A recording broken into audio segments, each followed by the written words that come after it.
Orang mengamalkan rukun iman berarti orang yang tasawuf, orang yang bertauhid, berideologi. Urusannya hati, bukan pekerjaan zahir.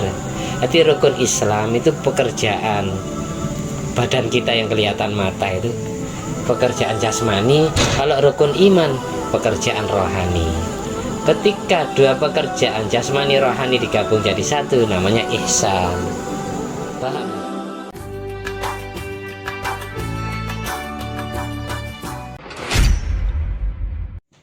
Assalamualaikum warahmatullahi wabarakatuh. Waalaikumsalam warahmatullahi wabarakatuh. Alhamdulillahirabbil alamin alladzi bi ni'matihi tatimmu shalihat wa bi dzikri sulahai tatanazzalur rahmat wal barakat wassalatu wassalamu ala sayyidis sadat sayyidina maulana Muhammadin bil qadat wa ala alihi wa ashabihi al-anjumi zahirat. Amma ba'du, rabbi shrah li sadri wa yassir li amri wa hlul 'uqdatam min lisani yafqahu qawli. Rabbi zidni ilma warzuqni fahma. Allahumma iftah alaina futuhal arifin waj'alna khalisatan liwajhikal karim. Allahumma rzuqna fahman nabiyyin wa ilhamal malaikatil muqarrabin. Allahumma nawwir qulubana bi nuri hidayatika kama nawwartal arda bi nuri syamsika. Rabbana anfa'na bima 'allamtana. Rabbi 'allimna alladzi yanfa'una. Nabi faqihna wa faqih ahlana wa qarabatin wa ashabin lana fi dinina. Allahumma inna na'udzubika min ilmin la yanfa' wa qalbin la yakhsha wa amalin la yurfa wa du'ain la yusma. Allahumma sholli ala sayyidina Muhammadin wa ala sayyidina Muhammad ma'danil jud wal karam bail ilmi wal hilmi wal hikmah barik wa sallim. Alhamdulillahi rabbil alamin. Al-Fatihah.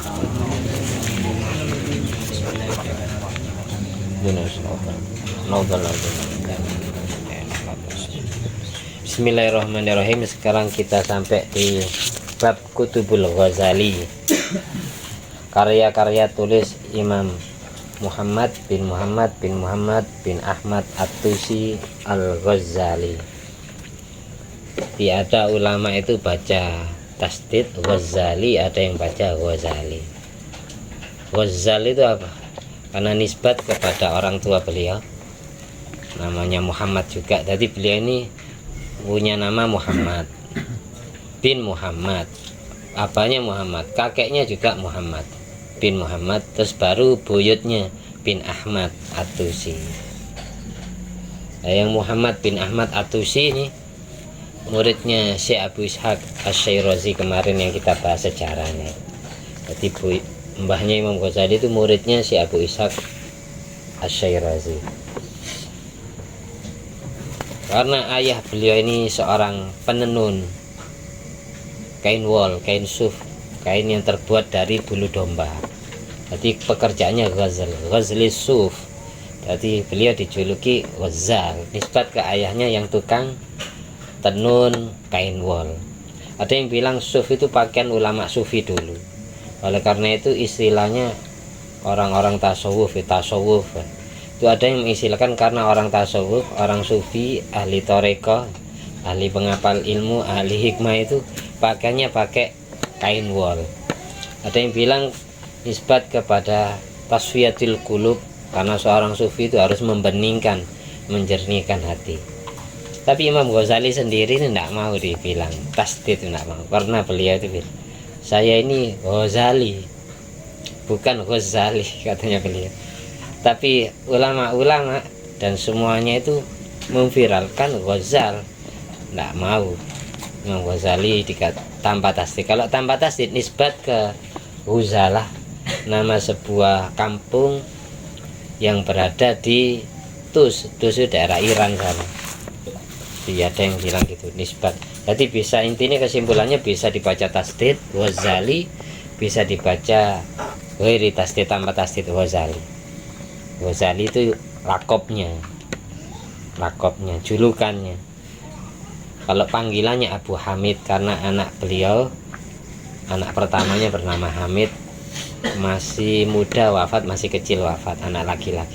Sehingga beliau punya alam kunyah, nama panggilan Abu Hamid Al-Ghazali. Terkenalnya kan gitu. Kalau nama aslinya, alam isim itu Muhammad. Jadi nama dalam bahasa Arab itu ada tiga. Ada alam isim, nama asli. Ada alam kunyah, nama panggilan, biasanya diawali kata-kata bapak atau anak. Ibnu Abbas, Abu Abbas, Abu Hamid, itu namanya alam kunyah, nama panggilan. Ada alam lakob, nama julukan, nisbat ke julukannya. Terus kita lanjut. Makalah pertama, qala Sayyidina Al-Qutub Abdullah bin Abu Bakar Al-Idrus. Ini orang pertama yang punya marga Al-Idrus. Jadi Abdullah bin Abu Bakar, Abdullah Al-Idrus bin Abu Bakar As-Sakron, aslinya gitu. Abdullah Al-Idrus bin Abu Bakar As-Sakron bin Abdurrahman As-Segaf. Jadi marga Al-Idrus itu masih cucunya marga As-Segaf, Abdurrahman As-Segaf. Ini orang pertama yang punya semua Habib-habib yang bermarga Al-Idrus ini nisbatnya ke beliau. Abdullah Al-Idrus bin Abu Bakar As-Sakron. Al-Idrus itu Aikabirus Sufiyah, pembesar tokoh sufi. Kalau Sakron, Abu Bakar As-Sakron, kalau jadab memang kayak orang mendem, kayak orang mabuk itu. Maka dijuluki Abu Bakar As-Sakron. Ini orang tuanya yang punya hizib As-Sakron, Habib Ali bin Abu Bakar As-Sakron. Tapi Habib Ali bin Abu Bakar As-Sakron yang nyusun hizib Sakron itu ngaji ke Habib Abdullah bin Abu Bakar Al-Idrus ini. Jadi ada 13 bersaudara, tapi yang viral ini Abu Bakar As-Sakron. Beliau mengatakan gini, lau ba'atsallahu al-mauta, kok seandainya Allah membangunkan orang-orang yang mati, kalau seandainya Allah membangunkan orang-orang yang sudah mati, lama ausau al-ahya'a illa bima fil ihya, niscaya mereka semua akan berwasiat kepada orang yang ahya, orang yang hidup, dengan mempelajari atau ngaji kitab Ihya karya Imam Ghazali.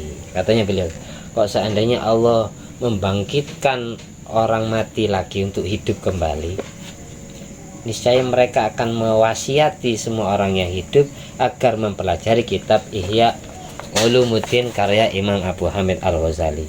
Wa asyhadu, katanya beliau, aku bersaksi demi Allah, sirron, secara sirri, secara batin, wa alaniyatan, dan secara zahir, anna man tala al-ihya'a, sesungguhnya orang yang mutola'a kitab Ihya, yang mempelajari kitab Ihya Imam Ghazali, kana minal muhtadin, maka dia pasti dapat hidayah.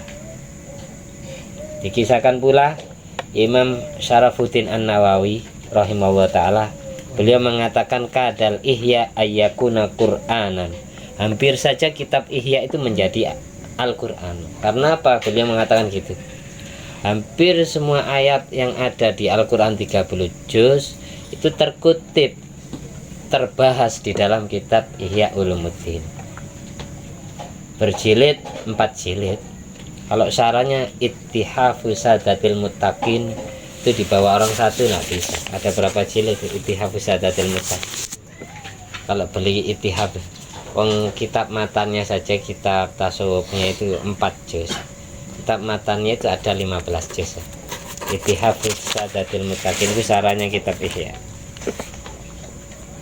Dikatakan pula Syekh Al-Kazruni, beliau mengatakan lau muhiyat jami'ul ulum, kok seandainya semua ilmu dihapus oleh Allah, lastukhrijat minal ihya, niscaya semua ilmu itu diadopsi atau diistimbat, diambil penggalian hukumnya dari kitab Ihya Ulumuddin.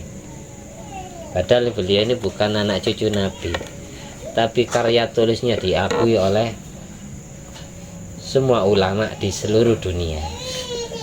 Beliau kelahiran Anastus, nama sebuah tempat di Iran sana, di kota Tokaristan, Irak. Bahkan di antara murid beliau jadi wali kutub besar, kita mungkin kenal semua, Syekh Abdul Qadir Al-Jilani. Syekh Muhyiddin Abdul Qadir Al-Jilani itu pernah ngaji kepada Imam Ghazali, pernah mondok ke Imam Ghazali. Di antaranya lagi madhab Maliki itu ada Syekh Abu Bakar bin Arabi, atau yang terkenal dengan sebutan Ibnul Arabi.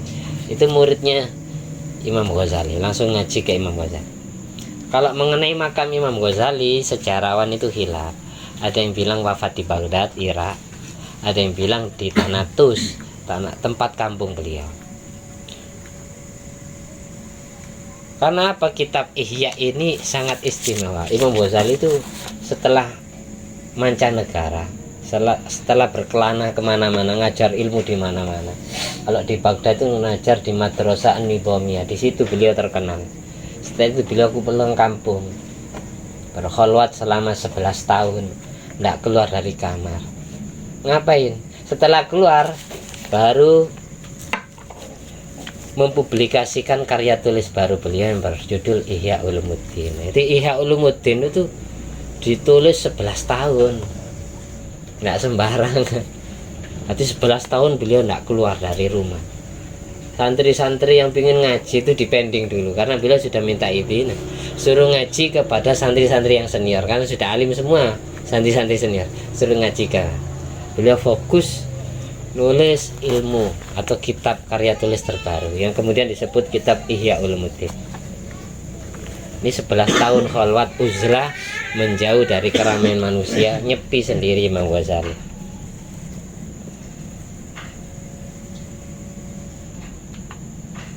Kita lanjut pesan-pesan ulama tentang kepribadian Imam Ghazali dan karya tulisnya. Qala Said Al-Kabir Al-Arif bila Asy-Syair Ali bin Abu Bakar Ibnu Syekh Abdurrahman As-Segaf. Beliau mengatakan lau qalaba awraqal ihya kafirun la aslama. Kok seandainya orang kafir, ada orang non muslim membolak-balik kertasnya Ihya Ulumuddin. Kok seandainya ada orang non muslim membolak-balik kertasnya Ihya Ulumuddin, niscaya dia pasti masuk Islam. Maksudnya bukan dibolak-balik, dipelajari ilmunya. Maksudnya kalau ada orang non muslim mempelajari karya tulis Imam Ghazali yang berjudul Ihya Ulumuddin, dia pelajari dari awal sampai akhir, nih saya dia akan masuk Islam. Dia akan dapat hidayah hatinya, dapat petunjuk ke jalan yang Allah ridhoi. Karena minal muhtadin tadi itu sama kayak itu. Walal Habib Abdullah Ali Durus lauqila li fil ihya khilafun. Kok ada orang bilang terjadi khilaf, sengketa pendapat yang terjadi di dalam kitab Ihya. Kok seandainya ada orang ngomong kayak gitu kepada saya, di dalam kitab Ihya ada keterangan yang simpang siur, ada keterangan yang silang pendapat. Faka'anna ahadan ta'anani, maka seolah-olah dia, orang tersebut sudah mencelaku, katanya beliau, karena beliau sudah mempelajari kitab Ihya Ulumuddin berulang kali, hatamnya bukan satu kali, sudah ratusan kali. Habib Abdullah bin Abu Bakar Rasyid itu membaca kitab Ihya, mengajarkannya kepada santrinya, sudah ratusan kali hatam. Ini sangat istimewa berarti kitab Ihya. Imam Ghazali itu punya saudara cuma satu, namanya Ahmad. Jadi Imam Ghazali itu punya saudara namanya Ahmad. Ini tidak punya saudara selain itu. Nah, ketika orang tuanya wafat, orang tuanya nitipkan Imam Ghazali ke toko sufi di daerah Tus itu. Sayang toko sufinya itu termasuk golongan orang fakir miskin. Setelah diwasiati, saya nitip anak, tolong anak saya ini pondokkan, anak saya ngajikan ilmu, ajarkan ilmu, saya mau meninggal dunia. Karena bapak kualon atau bapak angkatnya ini orang tidak punya, akhirnya Imam Ghazali ini cuma dipeseni pesannya orang tua lewat si wali asuh ini. Dulu bapak kalian berdua ini pesan kepada saya agar kalian berdua ini dipondokkan, dingajikan.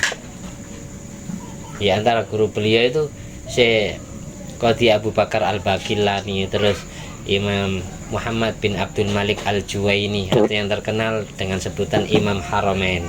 Imam Haramain imamnya kota Mekah Madinah, itu gurunya Imam Ghazali. Banyak karya-karya tulis Imam Ghazali kayak kitab Al-Muharrar, kitab Al-Wajiz, kitab Al-Wasid, itu karya tulis Imam Ghazali.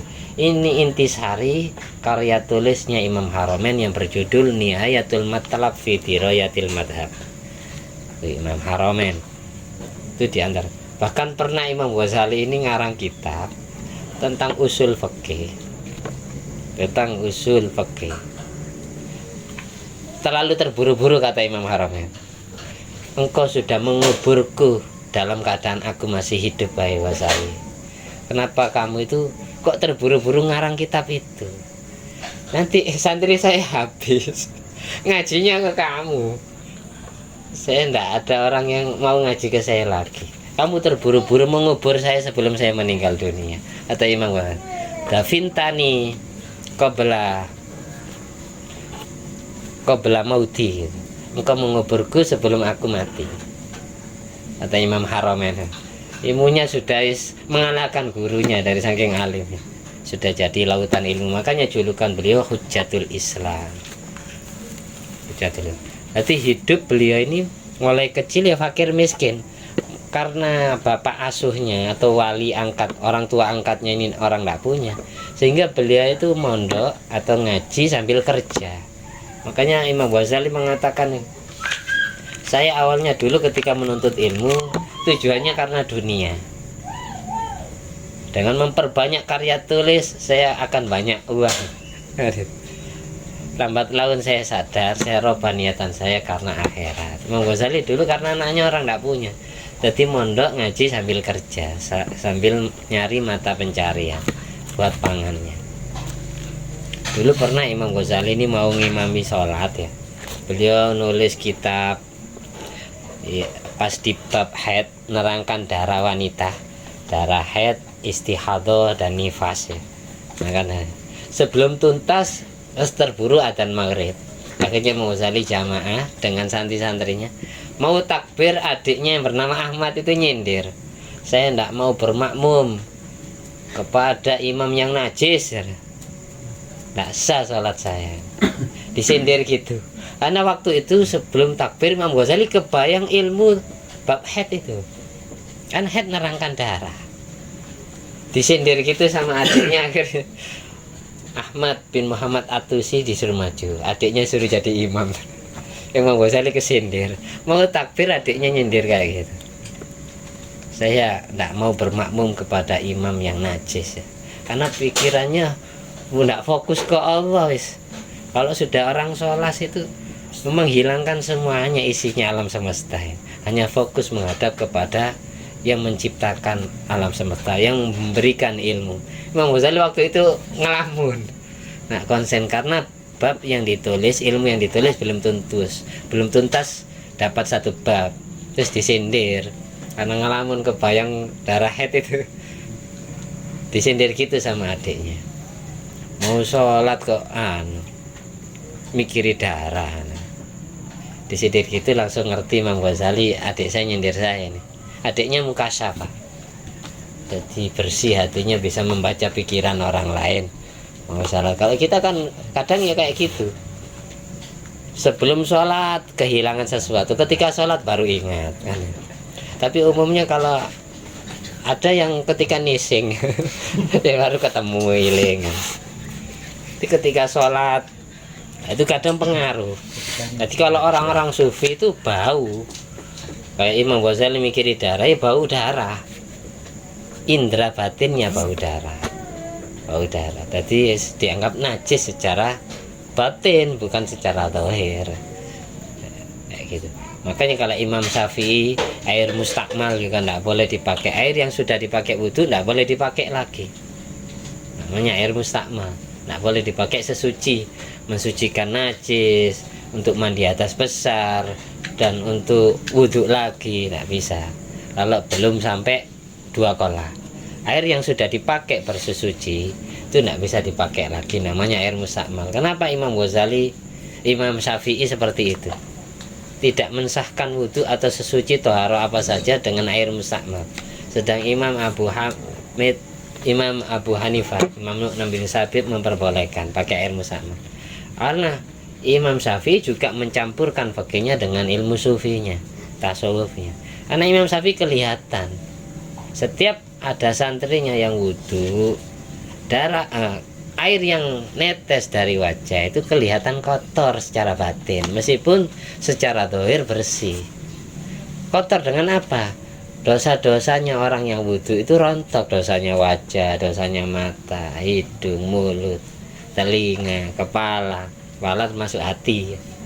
Karena hati ini kan tumbuh-tumbuhan yang ditanam dalam akal, itu tumbuh-tumbuhan yang ditanam dalam hati, yang akarnya ada di dalam hati, tapi batangnya, tangkainya, daunnya ada di kepala.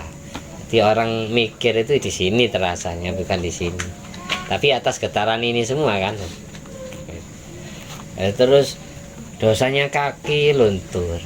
Makanya Imam Syafi'i ini meskipun zahirnya bersih air mustakmal, tapi batinnya kotor dengan kotoran dosa, sehingga beliau tidak mau, beliau berijtihad air mustakmal tidak boleh dipakai bersuci. Itu keterangannya ada di kitab Mizanul Kubro. Seperti itu. Kadang ada ulama fikih mencampur tasawufnya ke dalam fikih, ada. Aslinya gini, rukun Islam itu fikih, amaliyah zahir.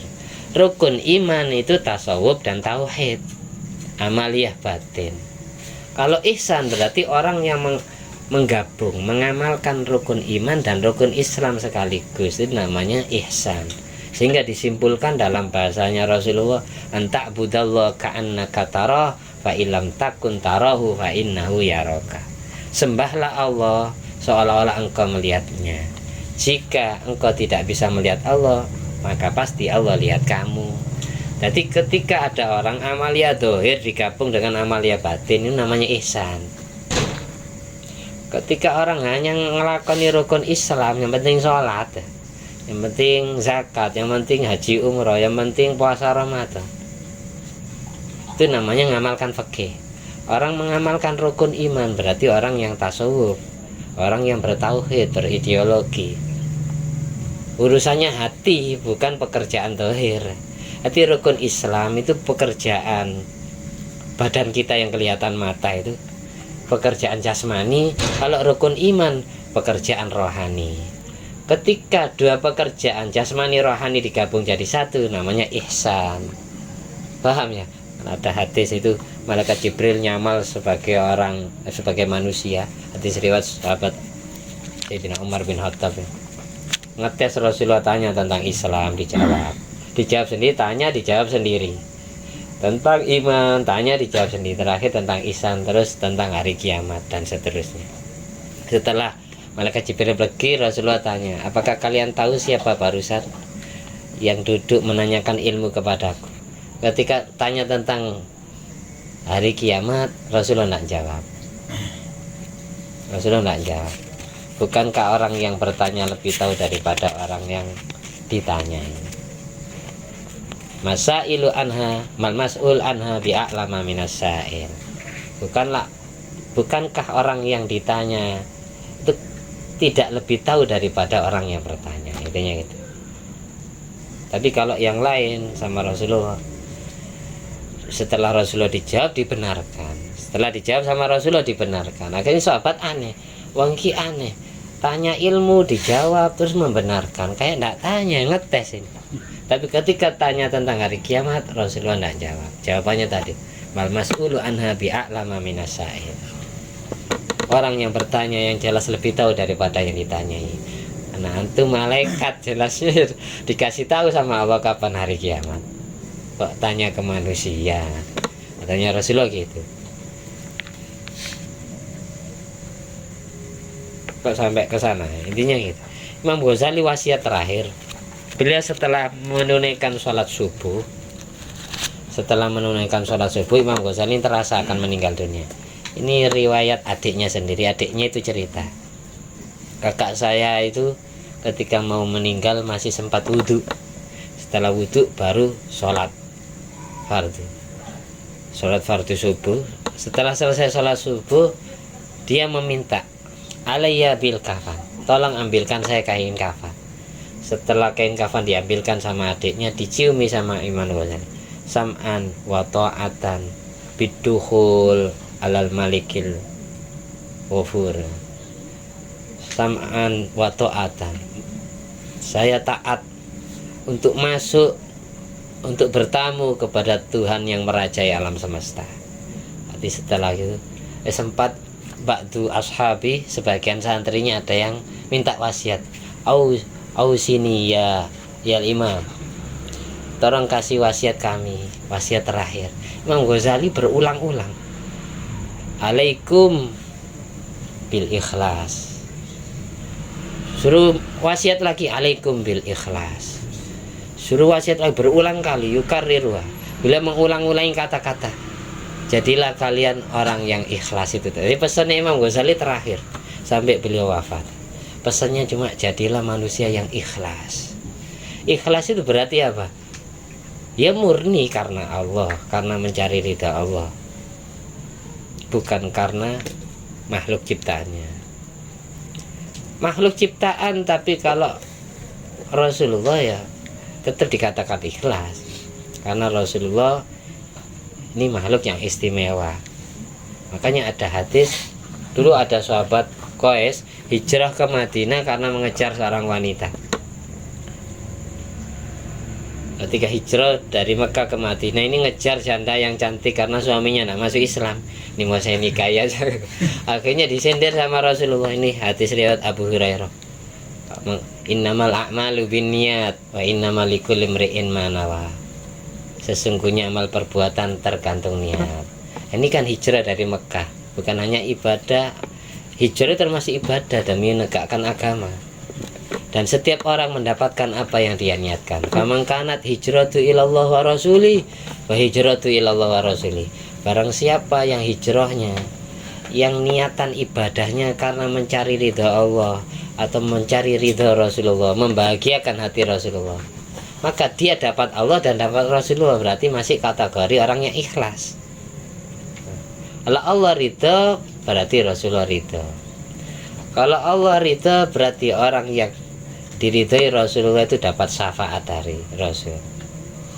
Kanjeng Nabi menyenangkan. Makanya niatan yang ikhlas itu karena Allah dan karena Rasulullah, tidak boleh karena selain itu. Faman kanat hijratu lidunya yusibuha wa imra'atin yankihuha fa hijratu ila ma hajara ilaih. Karena kasusnya ini nyindir laki-laki, jadi Rasulullah bahasanya kayak gitu. Barang siapa yang hijrahnya, ibadahnya, niatan ibadahnya karena ingin mendapatkan harta kekayaan, mendapatkan dunia, mendapatkan rizki, atau ingin mendapatkan wanita yang akan dia nikahi, hijratu ila ma hajara ilaih, maka dia hanya dapat itu di dunia, tapi pahalanya di akhirat zong. Karena sudah Allah kasih pahala di dunia. Kayak kita contohnya, kita ibadah karena contohnya baca surat Waqiah biar lancar rizki. Besok pahala baca Al-Quran kita yang berupa surat Waqiah tidak ada di akhirat. Jadi tidak bisa nyalakan Allah.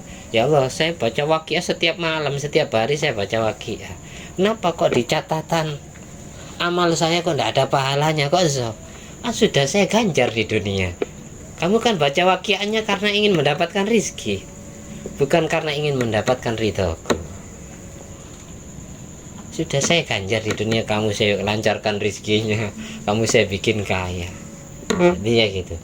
Itu orang yang ikhlas itu karena Allah, karena Rasulullah, bukan karena selain itu. Makanya iya karena budu wa iya karena stain.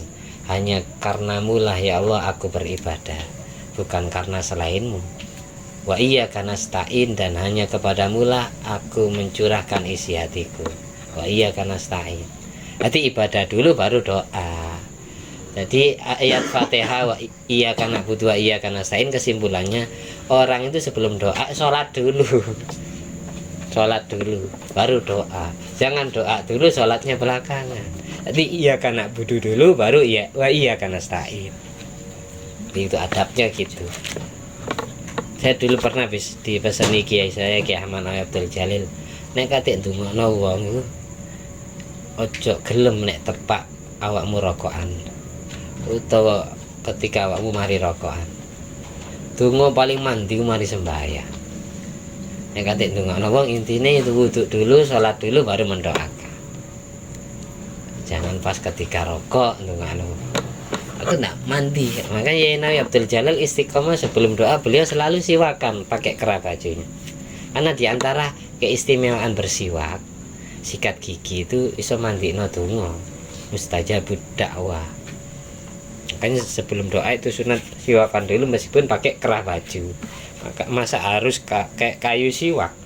Bisa pakai sikat gigi, bisa pakai apa itu kopiahnya sampean bisa atau pakai sarung, yang penting niatannya siwakan. Itu ikhlas, intinya ikhlas. Ikhlas itu ya hanya diraih oleh orang-orang yang murni, nak neko-neko, tidak punya impian dunia lah.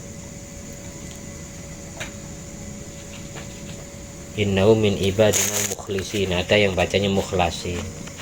Makanya doa tadi sebelum apa itu, sebelum kita ngaji itu ada doa Allahumma inna na'udzubika min ilmin la yanfa wa qalbin la yakhsha. Ya Allah, lindungi aku dari mempunyai hati yang tidak bisa khusyuk. Karena cuma orang yang khusyuk saja yang merasakan ibadah itu enteng. Wa innaha lakabiratun illa 'alal khashiin. Sesungguhnya sholat itu akan terasa berat di hati setiap manusia yang mengerjakan, kecuali hati orang yang khusyuk. Makanya ya, doanya Rasulullah yang saya baca tadi, Allahumma inna na'udzubika min ilmin la yanfa wa qalbin la yakhsha. Jadikan ilmuku manfaat ya Allah, jadikan hatiku ya selalu khusyuk. Lindungi aku, jauhkan aku dari hati yang khusyuk. Cuma orang yang khusyuk ikhlas ibadahnya. Tanda-tanda orang tidak ikhlas itu gitu. Ketika ngelakoni ibadah terasa berat hati, itu sudah tidak ikhlas ya. Abot. Contohnya sampai baca Al-Quran 1 juz, belum sampai 1 juz sudah dihitung-hitung, kayak ngitung uang pakai ludah, kurang pirang lembar ya. Kan itu banyak yang kayak gitu kan. Itu berarti menandakan kita berat, nggak enteng hatinya mengerjakan ibadah itu. Kalau nggak enteng, abot nang hati, berarti nggak ikhlas ya. Belum sampai ke makom ikhlas gitu. Mukhlas. Diselamatkan mukhlas. Jadi katanya wasiatnya Imam Sunan Bonang, Maulana Maktum Ibrahim Sunan Bonang, ibadah apa saja nek iso dilakoni, kalau pingin cepat terbukti sukses, hasilnya cepat, itu ketika hatimu berat, terasa berat menjalankan, entengkan, ringankan, ganti keringanan. Bisa sampean kerasa abot, mau puasa abot, hilangkan rasa abot, jangan dijadikan beban. Ibadah itu jangan dijadikan beban. Mau sholat malas, ini berarti masih belum ikhlas. Puasa berat menjalankan, berarti hati kita masih belum ikhlas, masih ada sifat munafik. Tanda-tanda orang munafik ya, wa idza qamu ila sholati qamu kusala yura'unan nas wa la yadhkurunallaha illa qalila. Orang munafik kalau mau sholat ya malas, sengkoan, mau ibadah malas, diajak ngaji malas, diajak ziarah malas, diajak zikir malas, berat hati menjalankan. Itu berarti tanpa kita sadari di dalam hati kita masih ada sifat munafik. Yura'unanna, setiap ibadah selalu caper, cari perhatian manusia, ingin dipuji orang, ingin dilihat orang, berarti masih ada sifat munafiknya. Wala yadhkurunallaha illa qalila, jarang zikir, jarang nyebut nama Allah, jarang ingat Allah. Itu tanda-tandanya wong sing munafik. Kalau sudah di dalam hatinya kecampuran sifat nifak munafik, berarti tidak mungkin khusyuk, apalagi ikhlas ya. Orang yang khusyuk adalah orang yang ikhlas. Makanya Rasulullah saja kelas Kanjeng Nabi minta dijauhkan dari hati yang tidak bisa khusyuk. Karena cuma orang yang khusyuk ikhlas dalam menjalankan ibadah, enteng dalam menjalankan ibadah Allah. Itu doa Kanjeng Nabi yang saya baca tadi. Allahumma inna na'udzubika min ilmin la yanfa wa qalbin la yakhsha wa amalin la yurfa wa du'ain la yusma. Ya Allah, jadikan semua ilmuku manfaat, hatiku selalu khusyuk, amal ibadahku amal ibadah yang kau terima, doaku doa yang mustajab. Itu diminta setiap hari. Jadi kalau bisa dijadikan penutup dari semua doa kita. Doa itu doa Kanjeng Nabi, ada hadisnya itu. Diapalkan. Kalau insya Allah sering dengar, insya Allah ya hafal sendiri. Ini sudah 34 menit ya. Nanti kalau masih belum jelas tanyakan lagi ya. Tanyakan lagi. Mudah-mudahan hati kita dijadikan hati yang khusyuk, mukhlis ya. Ini latihan, kalau enggak latihan ya enggak bisa. Setiap kita ada bisikan-bisikan setan membuat hati kita malas atau sengko ibadah, mau ibadah enggak jadi, mau ibadah enggak jadi, itu kita koreksi mulai ujung rambut sampai kaki. Barangkali ada rambut yang kotor, pakaian yang kita pakai kotor, kan setan senangnya yang najis-najis, yang jorok-jorok, yang kotor-kotor. Atau ada kuku yang masih belum terpotong, atau ada bulu ketek, bulu kelamin yang masih belum tercukur. Itu tempatnya setan. Orang gampang syahwatan itu karena bulu kelaminnya belum dicukur. Dan manfaatnya bukan untuk itu, karena mereka bergantungan, setan gelandotan nih bulu kelamin itu, ketek itu. Makanya di fikih, sampean baca kitab fikih madzhab Syafi'i, orang itu makruh ketika kuku, bulu ketek, bulu kelamin tidak dicukur lebih dari 40 hari, makruh hukumnya. Karena apa? Akan jadi tempat tinggalnya iblis, setan. Kalau memang tidak bisa sekaligus setiap mandi ya dicukur, dicicil, dicabut, dicicil. Lama-lama kan tuntas. Mandinya 5 kali sehari, ya lama-lama tuntas. Dimoha, minta cukur ke istrinya, Kamulin. Dikrimak. Ini nanya tuh ambil guyonan ya. Ya wis, kita tutup. Antar muka masih ya seperti ini itu bermanfaat, dapat kita amalkan dalam kehidupan kita sehari-hari. Jangan malu tanya ilmu. Alhamdulillah alladzi at'amani hadzal ilma wa razaqani min ghairi haulin minni wala quwwatin. Allahumma sholli ala sayyidina Muhammad wa ala ali sayyidina Muhammad. Bi fadli subhanakallahumma wa bihamdika asyhadu an la ilaha illa anta astaghfiruka wa atubu ilaik. Al-Fatihah. Waalaikumsalam ya kan.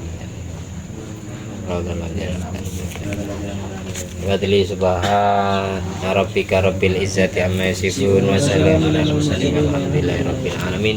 Wassalamualaikum warahmatullahi wabarakatuh.